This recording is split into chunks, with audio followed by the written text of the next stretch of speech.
जय माता दी। ज्योतिष शास्त्र में आप सबका स्वागत है। माता रानी सबको सुखी रखे।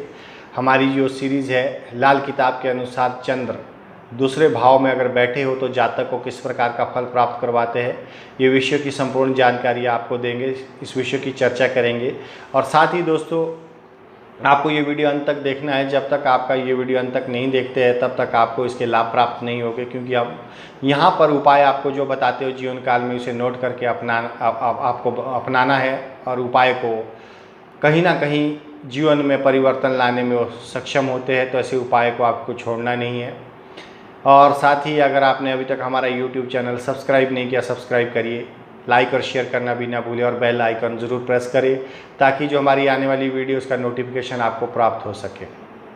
तो शुरू करते हैं। सेकंड हाउस में स्थित चंद्रमा जातक को किस प्रकार का फल प्राप्त करवाते हैं। दूसरा जो स्थान होता है हमारा, यहाँ पर स्थित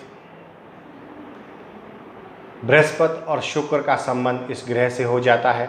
तो यहाँ पर जो स्थित है ज़्यादातर जातक को चंद्रमा अच्छा फल प्राप्त करवाते हैं, क्योंकि बृहस्पति का यह पक्का घर होता है और शुक्र का भी। यहाँ पर स्थित चंद्रमा बहुत अच्छे परिणाम देता है। चंद्रमा इस घर में बहुत मजबूत हो जाता है क्योंकि उसे शुक्र के खिलाफ बृहस्पति का अनुकूल समर्थन प्राप्त हो जाता है।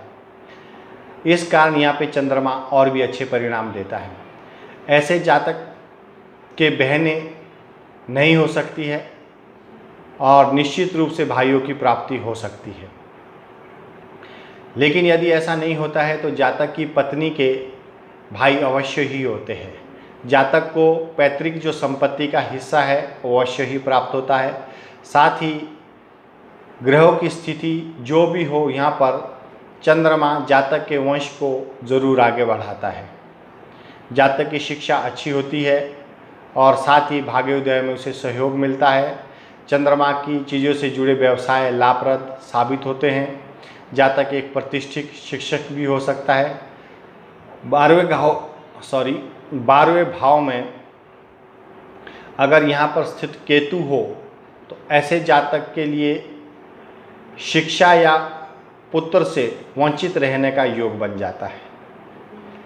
अर्थात अगर 12वें भाव में केतु है तो यहाँ पर सेकंड हाउस में चंद्रमा है और 12th हाउस में केतु आ गया है, तो ऐसी सिचुएशन यहाँ पे गेम उल्टा कर देती है।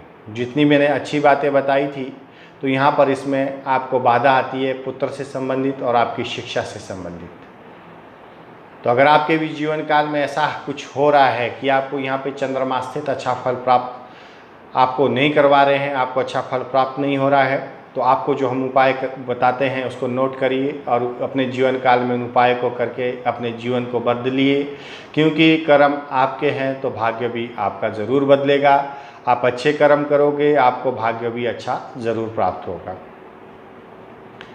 तो उपाय है कि ऐसे जातक को, जिस भी जातक की कुंडली में सेकंड हाउस में चंद्रमा बैठे हैं, घर के भीतर मंदिर नहीं होना चाहिए, क्योंकि ये पुत्र प्राप्ति में बाधक बन जाता है। जिस भी जातक के सेकंड हाउस में चंद्रमा स्थित है और शुभ फल प्राप्त नहीं हो रहा है तो ऐसे जातक को घर से मंदिर नहीं रखना चाहिए, घर से मंदिर हटा देना चाहिए। और साथ ही चंद्रमा से संबंधित जैसे चावल, चांदी, घर की कच्ची फर्श, माँ, बुजुर्ग, महिलाएं, इन सब का आशीर्वाद जातक के लिए हमेशा भाग्यशाली रहेगा। सेकंड हाउस में स्थित चंद्रमा, मून जो बैठे हैं, ऐसे जातक को 43 डेज तक लगातार छोटी कन्याओं को हरा कपड़ा भेंट करता रहना चाहिए, भेंट करना चाहिए, उनको दान करना चाहिए और साथ ही उनका पांव छूकर आशीर्वाद प्राप्त करें। चंद्रमा से संबंधित चीज़ें जैसे चांदी का एक चकोर टुकड़ा अपने घर की नींव में दबा दें तो भी जातक के लिए बहुत फायदेमंद होगा, लाभप्रद होगा। तो ये आप उपाय वापस सुन सकते हैं YouTube पे, इसको रिपीट कर सकते हैं। अगर एक बार बोलने से हमारे आपके नोट करने में दिक्कत आती है तो आप वापस सुनिए और धीरे से इसको एक एक करके नोट करिए। आपके जो उपाय है ये आपकी जन्म कुंडली पर आधारित होते हैं। अगर आप 9 ग्रहों पर आधारित संपूर्ण जन्म कुंडली का निरीक्षण करवाना चाहते हैं कि आपके जीवन में क्या होगा क्या नहीं होगा, संदेह कई तरह का चलता है, बीमारियां चलती है, अनबन चलती है, नौकरी, व्यापार, कर्ज, घाटा, बाधा, जो भी आपके जीवन में कम ज़्यादा हो रहा है, प्रॉब्लम में है, टेंशन में है, तो अपने जीवन काल में जन्म कुंडली जो बनी है उसको अपनाइए और उसके आधार पर कर्म करिए और उपाय करिए। अवश्य ही आपका जीवन बदलेगा। आप अब देखोगे कि घर के अंदर एकमात्र एक इंसान जो आजीविका चलाते या घर के मुखिया है, एटलीस्ट उनकी जन्म पत्रिका तो अवश्य दिखानी चाहिए। अगर ऐसे जातक की कुंडली आप दिखाते हैं तो आपके जीवन में संपूर्ण परिवार में प्रगति के रास्ते खुल जाते हैं, क्योंकि घर का जो मुखिया होता है उनके ऊपर सबका बोझ होता है, सारे काम उनके माध्यम से ही चलते हैं, उन्हें ही सब निभाना होता है। परिवार का सहयोग भी ज़रूरी होता है, लेकिन कई बार परिवार का संपूर्ण सहयोग नहीं मिल पाता है। जो घर का मुखिया होता है वो डिप्रेशन में, प्रॉब्लम में आ जाता है, और चंद्रमा स्थित तो बहुत सारे प्रॉब्लम और क्रिएट हो जाते हैं। चंद्रमा तो हमारे जीवन का 70% रिजल्ट चंद्रमा से ही संबंधित होता है।